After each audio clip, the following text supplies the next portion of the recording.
اللہ کی راہ میں نکلنے والے کو جو سال بھر کے لیے نکل جائے سارے فتوے اسی کے اوپر لگ جائیں گے کہ ابھی بچوں کو چھوڑ کے نکلنا جائز کب ہے. ان کا چاہے تمہارا ایمان مٹ جائے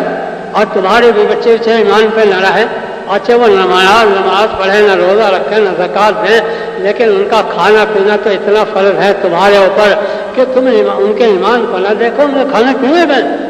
کہ انتظام کو دیکھو. چاہے وہ خدا کے نافرمان بنتے چلے جائیں، نبی کے نافرمان بنتے چلے جائیں اور اسلام کو مٹاتے چلے جائیں، لیکن تم ارے سال نہ نکل لینا اور انہیں سال کے لیے نہ نکال دینا تاکہ کہیں ان کا ایمان نہ بن جائے اور ان کے اندر اسلام کا جذبہ نہ آ جائے. آج ساری دنیا کی طاقتیں نماز سے نہیں ڈرتی.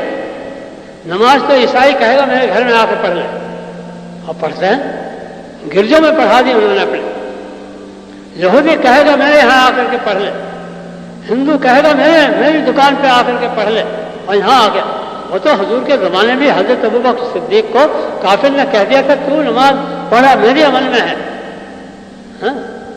ابو بغلا نے تمہاری نماز کا ہمیں کوئی ڈر نہیں. ساری دنیا کے کافر یہ کہہ رہے ہیں نہ ہم تمہاری نماز سے ڈریں، تم نماز پڑھو اور تم روزہ رکھو اور تم زکوٰۃ دو اور تم حج کرو، بلکہ حج کے لیے ہم تمہیں اپنے ہوائی جہاز دیں گے کرائے پر، اور زکوٰۃ تقسیم کرو گے تو ہم تمہیں رہنمائی کریں گے کہ ہمارے محلے میں کچھ مسلمان غریب بسے ہوئے ہیں، اور روزہ رکھے گو تو ہم تمہارے اپنی دکان میں تمہیں کھانا دے دیں گے، سحری کھانے کو اور افطار کرنے کو. ہمیں تمہارے اعمال سے کوئی دشمنی نہیں. کسی کو بلکہ یوں تعریف کریں گے ارے یہ تو بڑے اچھے لوگ والے ہوتے ہیں، ہاں تعریف کریں، لیکن دعوت جو ہے بس اس سے ہے سارا ڈر کہ یہ ہمارے باطل کو حق سے بدل دیں گے. وہ یہ ڈر ہے جو ہم باطل نظام پر چل رہے ہیں اور باطل نظام پہ ہمارے قوانین چل رہے ہیں اور باطل نظام کو ہم ملک کے اوپر لانا چاہ رہے ہیں، یہ اس باطل نظام کو حق سے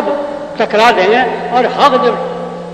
سے ٹکرائے گا ہمارا باطل نظام اسی طرح ٹوٹ جائے گا جیسے فرعون کا ٹوٹ گیا.